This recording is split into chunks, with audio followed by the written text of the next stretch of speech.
This video is brought to you by channel partner 3 years running SteelSeries. They just re-signed the channel for a third consecutive year, supporting what we do here, while also providing you guys with a handsome discount on some of the best peripherals money can buy. Get 12% off any purchase using offer code SKILLUP at checkout over at steelseries.com. Stick around to the end of the video to get a look at some exciting limited edition stuff that SteelSeries are dropping real soon.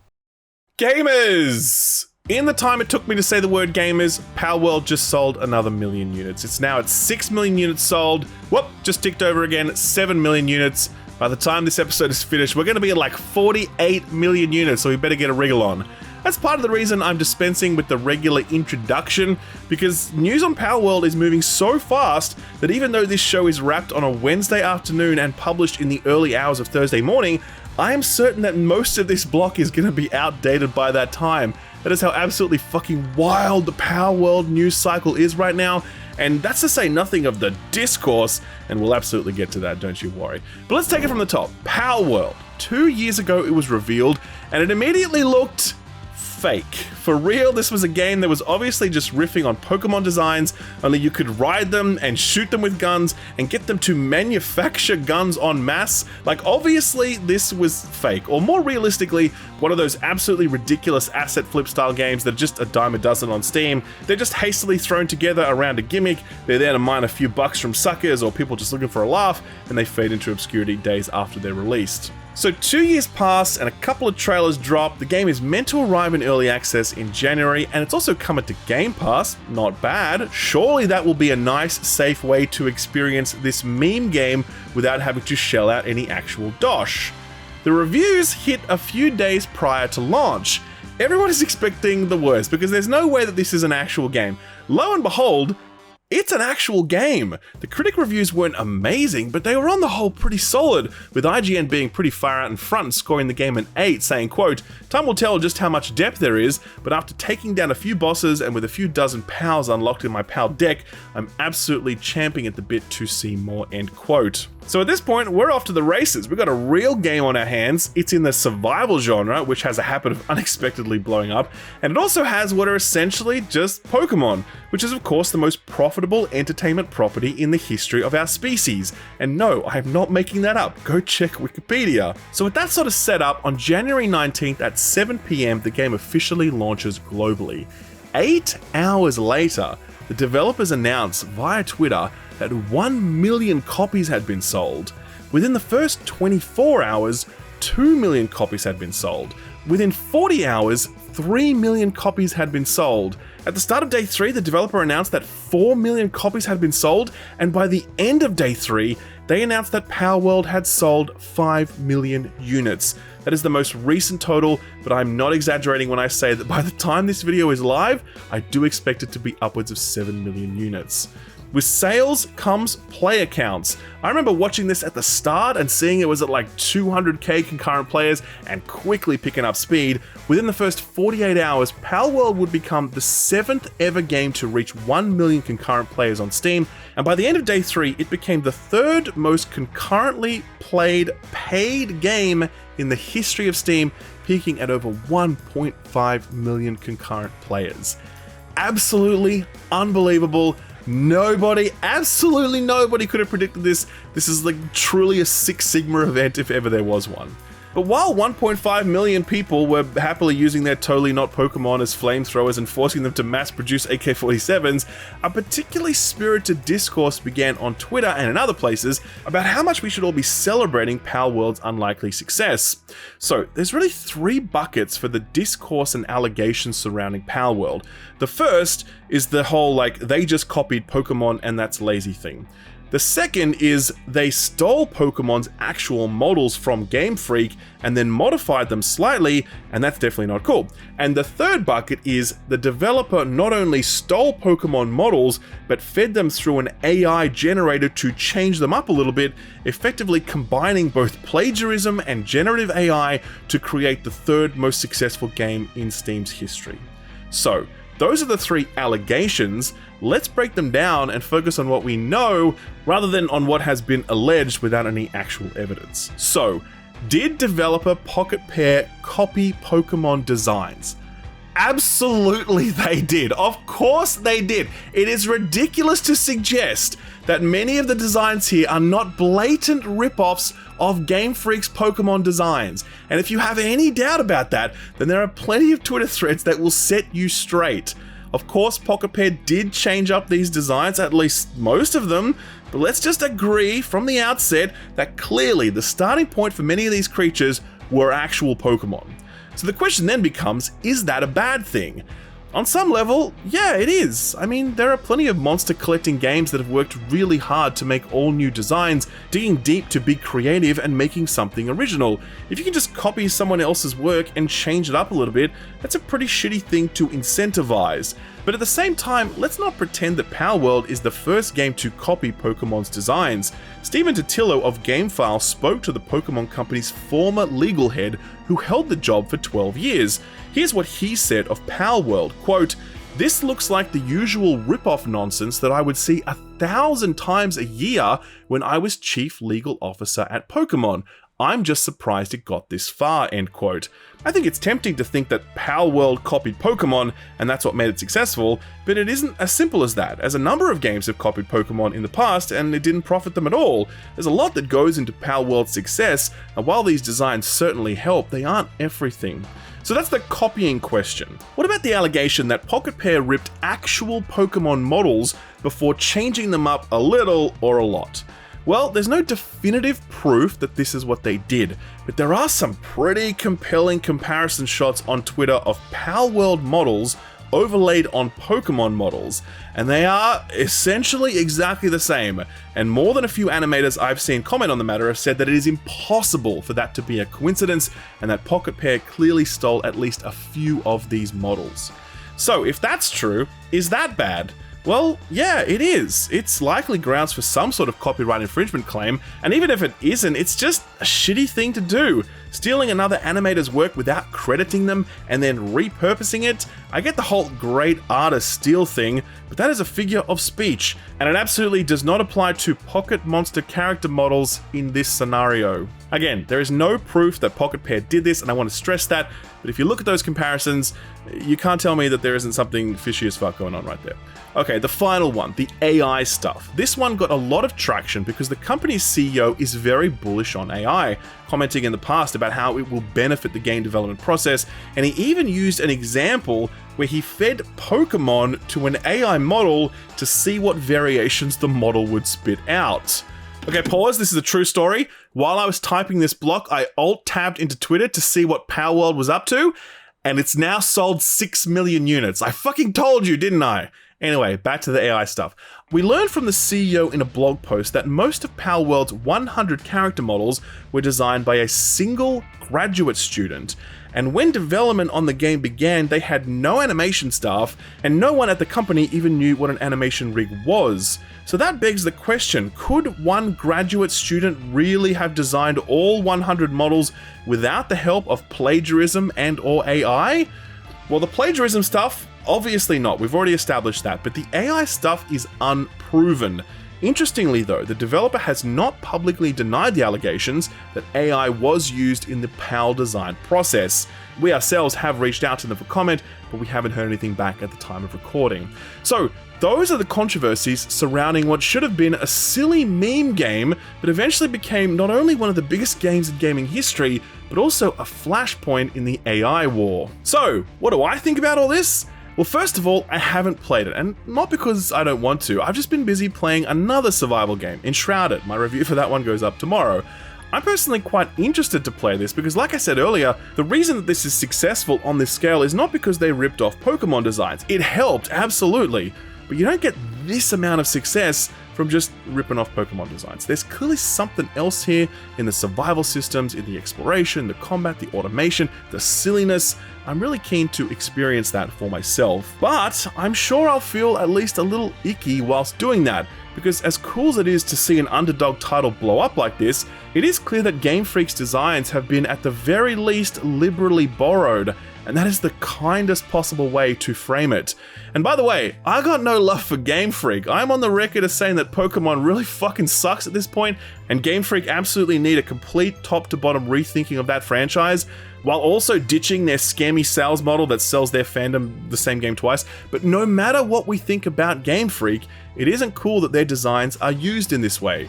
My hope is that Palworld developers can remove and replace the most egregious examples of copy and pasting, delivering wholly new designs of their own making. It does seem like the game has legs enough to thrive without the Pokemon models in it, so that just seems like a bit of a no-brainer. I'll keep you posted on this one because it really does feel like we're just at the very beginning of one of the biggest stories of 2024. Alright, well, believe it or not, there was other news this week too, like that Xbox Developer Direct. That's right, that happened. Feels like a while ago now, doesn't it? Perhaps that's partly because it wasn't the most memorable showcase. We did get a good long look at Avowed, but they spent a lot of time talking about that combat, which to be honest doesn't look great, and frankly, I don't really care about it. I play Obsidian games for other stuff, and I kind of wish they spent more time on that stuff. Either way, we did get a release window for it. It'll arrive in Q3 of this year.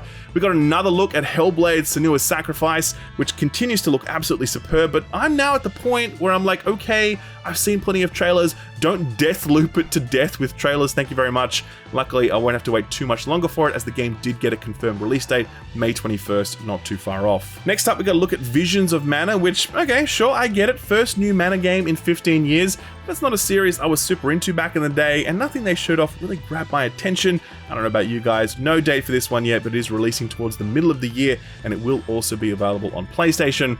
Ara History Untold was kind of nice to see here, in that strategy games often don't get a look in at showcases like this. It's got a great visual style and some interesting spins on the 4X genre, namely the idea that players all act at the same time rather than taking turns. Not quite sure how that will work, but okay. This one's dropping in Q3 of this year, exclusive to PC. But the big reveal was the one that everyone named Todd was waiting for. The Indiana Jones game from Machine Games exists, and it is called The Great Circle. It features Indy in his prime, looking handsome as ever. None of this Dial of Destiny nonsense, thankfully. Indy is voiced by Troy Baker, the same dude who voices Joel, and basically everyone else in video games other than Solid Snake and Adam Jensen. Would I have liked to have heard a different voice actor? To be honest, I would. Troy is doing a great job here, but it is unmistakably his voice, and I would have preferred someone that sounded a little closer to the source material. As for the game itself, yeah, I don't know, to be honest. I think the general consensus on this one is that it looks great, but frankly, I'm not quite there yet. The facial details and animations look a little stiff. The whole thing being in first person except during certain animations and cutscenes is a bold choice, but more than anything else, I just think I haven't seen enough to make me go, hell yes, they're nailing it, this rules. I'm optimistic because I love me some indie, and I've got a lot of faith in Machine Games, so I'm looking forward to getting my hands on this one when it releases sometime this year. No window, but I'm guessing it's Xbox's big holiday blockbuster. And that was the showcase. It definitely wasn't as strong as last year's. That was the one where they shadow dropped Hi-Fi Rush, but it was okay, I guess. There is still the big Summer Games Fest showcase in June to look forward to, and given that this one did cover a number of smaller, more niche titles, I do expect that Microsoft are keeping a fair amount of powder dry for later in the year. Speaking of Xbox, did you guys hear that 343 are kind of moving on from Halo Infinite? I was really stunned when I saw this, but this week 343 announced that Halo Infinite Season 5 will be their last. And after that, the game is shifting to an operations model, which basically just serves up a new battle pass every 4 to 6 weeks. The title will still be supported by a dedicated team, but 343's community manager strongly hinted that 343 were moving on. Quote, "We have a dedicated team working on supporting Halo Infinite and continuing to deliver going forward, but also, yes, we have additional teams that are accelerating toward the future, working on brand new projects. There are a lot of things cooking here," end quote.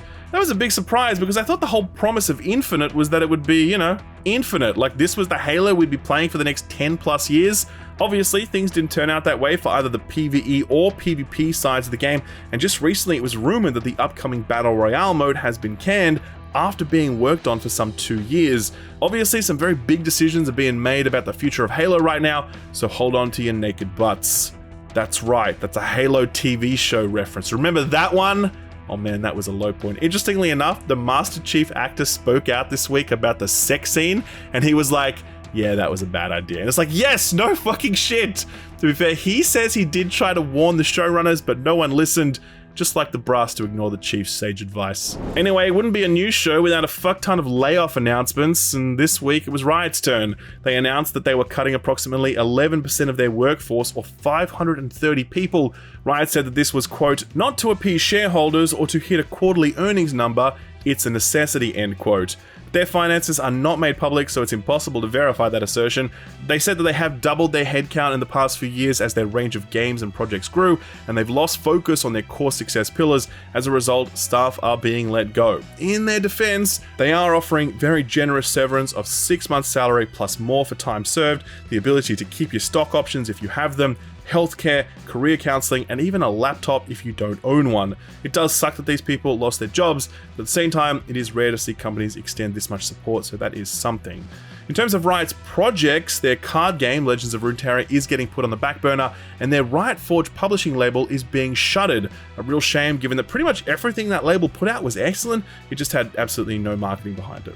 So that's Riot, but of course there were plenty of other game industry job losses this week. Indie label Thunderful is laying off 20% of its workforce, or around 100 people. CI Games, makers of the recent Lords of the Fallen, are letting go 10% of their workforce. We don't know the exact numbers, while Dead by Daylight developer Behavior Interactive are letting go around 45 people. We're not even all the way through January yet, and we're already at around 1/3 of the total job losses sustained in 2023.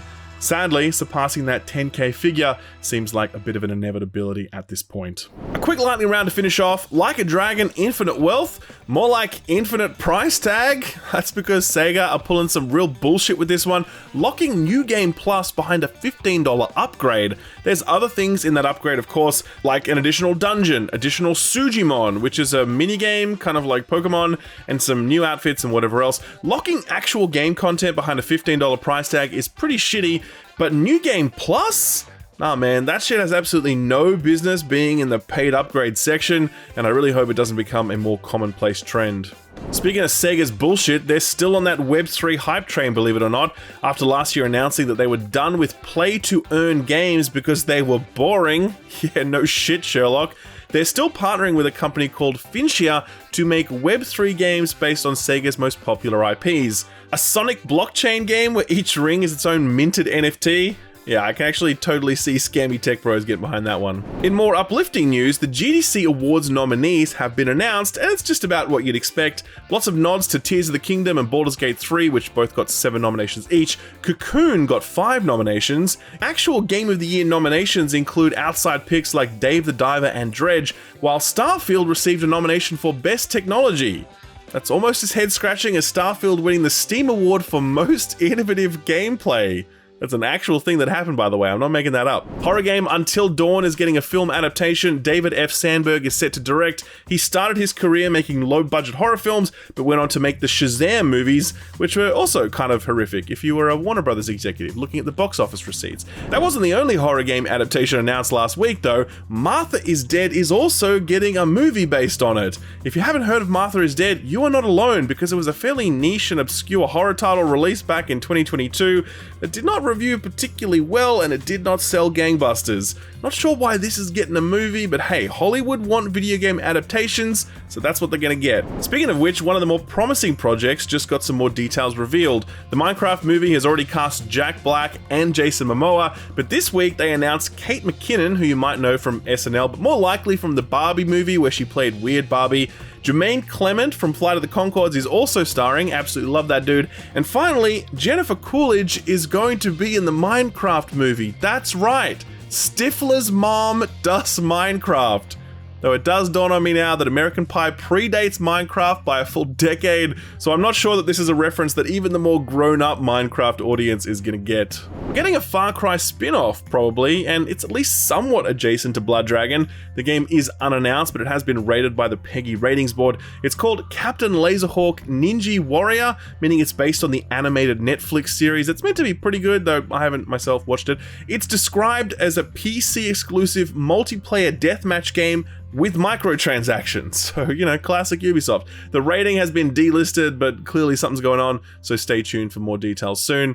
Rip to a real one. Harmonix has officially ended DLC support for Rock Band. 17 years and 3,000 tracks later, Harmonix are breaking up the band, but reforming in Fortnite. Epic now owns Harmonix, and they just released Fortnite Festival, and they're just about to implement physical instruments in that as well. The spirit of Rock Band lives on, albeit in Fortnite form. Jesus, that is a very grim reality if ever there was one. And finally, they've done it. The absolute mad lads at Bungie Research and Development, they have achieved the impossible. Some 10 years after the release of the game, Bungie have finally developed the advanced technology that will let you alter your character's face. You are limited to a set number of face changes per season, all of which must be earned by completing in-game bounties. And when you reach the cap on those bounties, additional changes cost real-life money, roughly $5 per change, making it the first time that face customization has been monetized in a paid game. Oh wait, I accidentally just described the transmog system. The facial stuff is free, but paid transmog in a paid game still fucking sucks. Thank you very much for coming to my TED Talk. So, what got announced or delayed this week? Well, here's a cool surprise. Topspin is coming back. I loved this shit back in the day. I played a ton of Topspin on Xbox. That was the era when sports games were still actual sports games instead of cash shops. So I do wonder what a 2024 Topspin might look like, especially given the track record of the publisher, 2K Games. This was teased as part of the currently running Australian Open tournament, and while no developer is confirmed, Kotaku are reporting that it'll be handled by Hangar 13, which absorbed a studio some years back that had worked on the Topspin franchise. No specific date for this yet, but it is listed as coming soon, so a 2024 release is likely. Some new Frostpunk 2 gameplay was revealed this week, and along with that came a tightening of the release window. We now know that it'll arrive in the first half of this year for PS5, PC, and Xbox, where it will be day and date on Game Pass. The first Frostpunk was a big deal, even for those who don't play many strategy games, so there's certainly plenty of hype behind this one. Speaking of hype, not sure how hyped people might be for Foam Starts. This is the we have Splatoon at home for those without a Nintendo Switch, so much so that Square Enix have been out there like, yo, can you guys stop comparing it to Splatoon? And we're like, absolutely not. If you make a game that's basically Splatoon, we're gonna call it Splatoon every chance we get. To be fair, there are some differences. It's not a cynical copy and paste job. And to be even more fair, I actually played it last year and it is a good time. Splatoon is absolutely massive for a reason, and if another game can come along with some new ideas and launch on PlayStation and do a half-decent job of it all, then there's every chance it'll do alright. Its prospects just got a mighty shot in the arm when Square Enix announced this week that the game will be a PS Plus title for the month of February, and after that you'll have to pay like $30 for it. It also just got a release date announcement, February 6th. Prison Architect was a smash hit when it first released, spawning a slew of copycats. If you prefer the source material, then it's getting a sequel, and this week that sequel got a release date March 26th for all platforms bar the Switch. The biggest selling point for this one seems to be that it's 3D, since the original was 2D only, meaning you couldn't have multi-story prisons. Now you can pack them not only tight, but high. Alrighty, what's next? Battlecore Arena from Ubisoft is very weird. You play as a ball who can shoot other balls, and the goal is to knock other players' balls off the edge, kind of like Smash, but with balls. Ball Smash, that's what we're going to be calling this one from now on. This is a free-to-play thing that feels a lot like Ubisoft's Roller Champions in that it's a bit of a Hail Mary play. Still, I respect any major publisher willing to take a bet on an outside shot. This was just recently revealed and it's got a beta coming in February. You can sign up on the Battlecore Arena website now. Okay, so remember Dave the Diver from Mint Rocket? Tough one to follow up, right? Don't worry though, they know what they're doing, which is why their next game is a top-down MOBA with an urban aesthetic called Wake Runners. Look, it does look pretty cool, not gonna lie, and I actually think we could do with one or two new MOBAs since the genre is extremely stale given the hegemony of League of Legends and Dota. Still, this kind of looks like it's designed for mobile first, so I'm not sure how much appeal it'll have to console and PC communities. We don't know though, too early to say. For now, we just know that the demo is coming during the Steam Next Fest in early February, so you can check it out for yourself then. Bethesda just announced a new Elder Scrolls game. For real, I'm not fucking with you, but don't get too excited. It's a mobile game. It's called Elder Scrolls Castles, and it's from the same team that made Fallout Shelter, which was a pretty cool game that I had fun with for a few weeks. This one is currently being soft launched in the Philippines, but if you want to test it out when it comes to your region, you can sign up over on the Elder Scrolls Castles website. Nice to have an Elder Scrolls game release in the same decade it gets announced, by the way. That's a nice change. Speaking of mobile, Plants vs. Zombies is back. It's Plants vs. Zombies 3. It's made by PopCap, and it's already soft launched in a number of regions. This is still a mobile game published by Electronic Arts, so I'm not expecting a return to the glory and purity of Plants vs. Zombies 1, but hopefully the monetization model has at least a little restraint, hopefully, probably not. It's rolling out worldwide later this year, so you can sign up on your storefront of choice if you'd like to know when it's available. Ace Combat 7 is headed to the Nintendo Switch on July 11th. This game absolutely rules, I love it, but I don't think they actually have any HOTAS flight sticks on the Nintendo Switch, do they? I hope we'll just be able to kind of like hold our Joy-Con upright and use that as a flight stick. I think that's very unlikely, but that would be very cool. And finally, only one delay announcement this week, and it was for Stalker 2. This is being made by a Ukrainian studio currently displaced by the war, so I think they get to delay the game as many times as they damn please. Surprisingly though, this delay isn't too far off. It's moved from a Q1 launch to September 5th this year. They just released some new screenshots and they look absolutely incredible. I actually just read Roadside Picnic for the very first time in preparation for not only this, but also Pacific Drive. Lots to say on that book when it comes time to review these games, but spoiler alert, Roadside Picnic absolutely blew me away, and if you haven't read it yet, I strongly recommend it. There you go, a cheeky little book review in your gaming news show. You're welcome. So what came out last week? Well, we had that Prince of Persia, The Lost Crown, but we covered the reviews for that last week. TLDR, it's excellent, everyone loves it, including me, and including Austin, in fact, who uploaded his review of it to the channel earlier this week, link below the like button. There was also Palworld, but we well and truly covered that one in the intro. How about something retro? For years now, people have been begging for a Golden Sun remake, and they're probably never gonna get it, but last week Nintendo did release Golden Sun 1 and 2 as part of the Nintendo Online program, so that's pretty good. A nice, feel-good release we can all get behind, just like the next release on the docket. The Last of Us Part 2 Remastered. A real kumbaya moment in the gaming community, that one.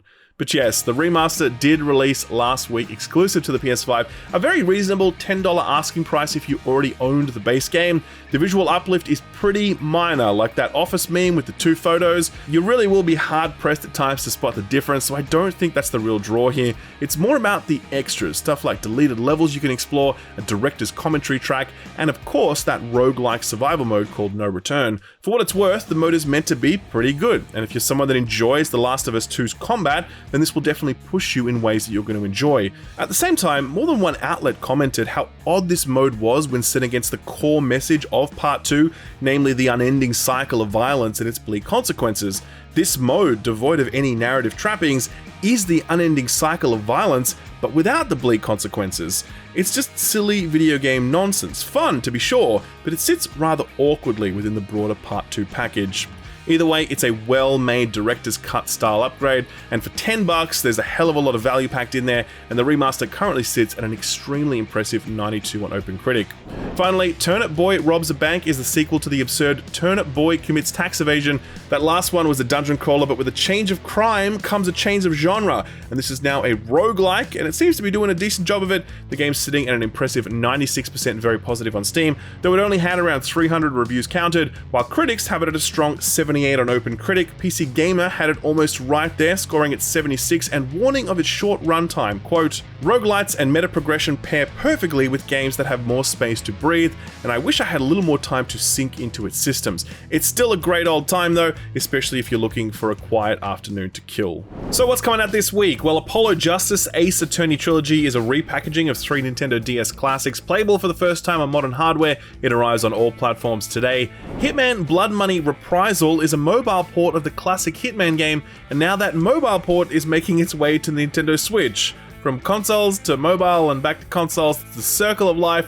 This one arrives today as well. Biggest release for the week is undoubtedly Like a Dragon Infinite Wealth, the second game since the series got a soft reboot into a turn-based action RPG led by Ichiban, though the brawling Kiryu does make a return here as a major character, so we certainly haven't seen the last of him. Not sure about that new haircut though. Reviews for this one aren't live at the time of writing, so we'll check back on those next week, but funnily enough, our man Edmond got sent a review code for it, and he's a massive Yakuza fan. He played through the whole thing and loved it. Here's what he had to say, quote, "Ichiban also continues to be one of the most endearing protagonists in games, and his relationship with the former protagonist Kiryu really shines. But it's not the Yakuza game I would recommend for people who haven't started the series yet. There are a lot of significant narrative beats here, and it'd be a big shame to have those dulled. For existing Yakuza fans, it's a no-brainer. It's what you know and love. For newcomers, start with Yakuza 0 or at least Yakuza Like a Dragon, end quote. The other big hitter this week is literally a big hitter. Tekken is back with its testosterone-fueled take on familial drama and lots of patricide. This is the 8th game in the series, and it's a very feature-packed one. A big roster from the get-go, cinematic story mode, an online social hub a la Street Fighter 6 and the Battle Hub, a single-player RPG story where you work to be the Tekken champ, ghost battles where you can kind of train the CPU AI to fight like you and then send it off online, and Tekken Ball, the fan-favorite volleyball-like mode which makes a return from Tekken 3. Once again, reviews for this one are not live at the time of writing, but again, Edmond got sent a review code, and he happens to be a massive Tekken fan. He's been playing it his whole life, it's kind of his thing, and he absolutely loves this. Here's what he had to say about it, quote, "Tekken 8 is a superb package that sees Namco come to the same conclusions that Capcom did with Street Fighter 6. It's not enough to have just an excellent core fighting system. To keep a game thriving, you need to provide entertaining ways for players of all skill levels to enjoy versus fighting, and also create approachable pathways to learn and better appreciate the nuances of the systems and community. There's just so much to chew on here, and it's great, and it wouldn't surprise me if this game beats Tekken 7's amazing run of 8 years. I hope it does," end quote. Alright, a few more releases for the week to tick off. Rugby 24 arrives this week. It's from Big Ant Studios, and if you know anything about their output, then you shouldn't be expecting a 10 out of 10 experience. Still, it's not like there are many rugby games going at the moment, so, beggars can't be choosers. This arrives on all platforms bar the Switch on the 30th. Funny story, this one doesn't have an official trailer or even a Steam page yet, and it's out in like a week. So yeah, don't expect too much from this one. The delightful Eastwood is getting some DLC on January 31st. It's called Octopia and it's focused on farming and vibes. It looks very nice. Song of Nunu, a League of Legends story, arrived on Switch and PC last year to strong reviews, and on the 31st it'll arrive on Xbox Series consoles and the PS5. BlazBlue Entropy Effect is a 2D action roguelike not unlike Dead Cells, and it's based on the niche but sturdy anime fighting franchise. This one's been in early access for a while now, but on January 31st it'll hit 1.0, exclusive to Steam for at least the moment. And speaking of spin-offs, we got one more in us. Grand Blue Fantasy Relink is an action RPG based on the Grand Blue Fantasy universe, a popular mobile RPG. This one isn't a mobile game though, it's a real game. I'm half joking of course, but this actually does look pretty cool, particularly the boss battles which look to be shooting for a lot. This one arrives on PlayStation and PC on February 1st. Okay, this shit looks totally messed up, so absolutely put this on your radar.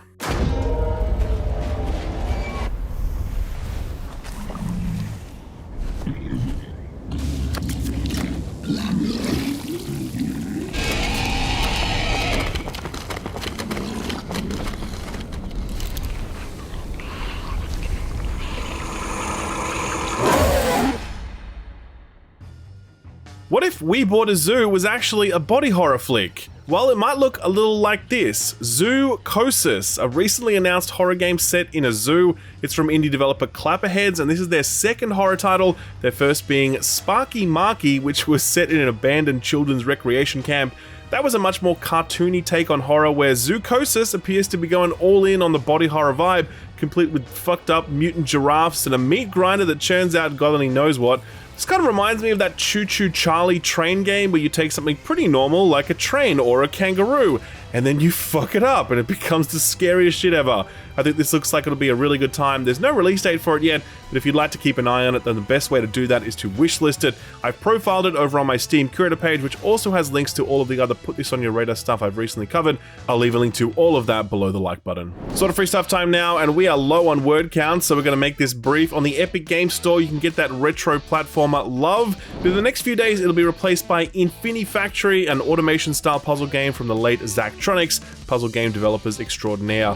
The only other shout this week is Game Pass, which is having an excellent month. Palworld is on there, of course. Not that that needs the Game Pass bump, but there it is. F1 23 Race Car Go Brotato. It's meant to be some good, lighthearted fun. That's on there as well. But by far and away, the top pick is Persona 3 Reloaded, a day-and-date release date of the remaster. A hell of a scoop for Microsoft as it looks to boost its weeb bona fides. That's available on February 2nd, and it's a solid 80 plus hours to get through, so plenty of value there. Okay, our feel-good story for the week is well-timed, given that this is the week that Tekken 8 drops. You probably think I'm going to reference that incredible live-action commercial that they got Succession's Brian Cox to star in. I'm not, but I will play some of it now because it's just too good. Roll it, Stu. And why do these fathers and sons keep throwing each other off cliffs?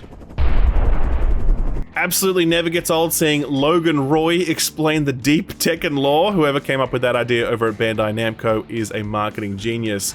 But no, that is not what this week's feel-good story is. This story is not one of marketing genius, but rather one of a marketing faux pas. See, during the press tour for Tekken 8, Bandai Namco were delivering a presentation to various audiences about not only Tekken 8, but also about the history of the franchise. Those presentations all contained this timeline image, which looks perfectly fine, just a bunch of box art, right? Well, sure, until you zoom in a little on the Tekken 2 box, and you start to notice something a little strange. I mean, I'm no Tekken expert, but I'm pretty sure Chun-Li is from a different fighting game, while Chris Redfield and Dante are from completely different genres. This is, of course, not the official box art for Tekken 2, but is rather a meme compiled a number of years ago that was making fun of how little progress had been made with 3D character designs. It is, however, one of the top-ranked results when you punch Tekken 2 box into Google image search. The poor intern who put this PowerPoint deck together probably got a stern talking to back at HQ when people began spotting the error, but hopefully management weren't too harsh on them. It was an easy mistake to make, and to be honest, it got us talking more about Tekken. So maybe it was a genius marketing move after all. Alright, ladies and gents, that's the show for the week done. Would absolutely love it if you could do us a solid and hit that like button.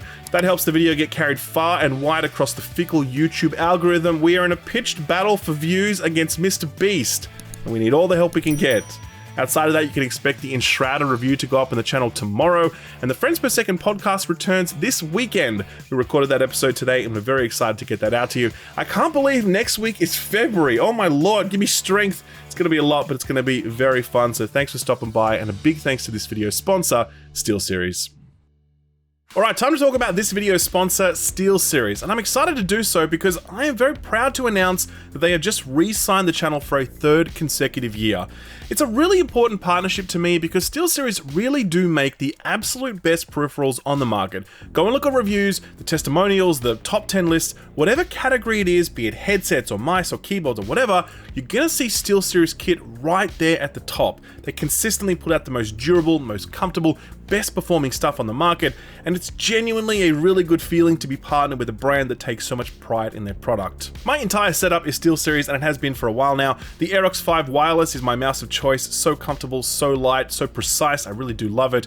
My keyboard is the Apex Pro, a full-size mechanical keyboard featuring the fastest and most responsive switches on the market. The world's speed typing record was set on this very keyboard. My pride and joy though is the Arctis Nova Pro wireless headset. I've used dozens and dozens of different headsets over the years, but this is by far and away the best gaming headset I've ever used, hands down, no competition. From comfort to durability to sound quality to software, the whole thing is just flawless. I couldn't imagine ever moving to a different wireless headset because everything else just feels like a downgrade at this point. Of course, SteelSeries are always putting out new stuff as well. For example, Chinese New Year is just around the corner, and so they've put out this absolutely sick looking Chinese New Year themed Arctis Nova 7 headset.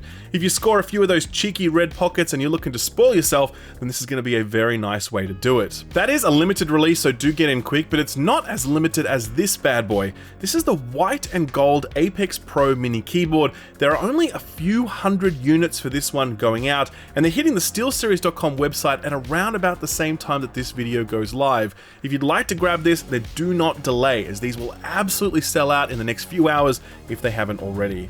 Best of all, whatever you buy on the SteelSeries.com website, you'll get a full 12% discount when you use offer code SKILLUP at checkout. That's 12% off, no strings attached to any item on the website when you use offer code SKILLUP at SteelSeries.com. Thanks for another year of amazing support, SteelSeries. I really do appreciate it. Thanks to them for sponsoring this video, and thank you for watching it.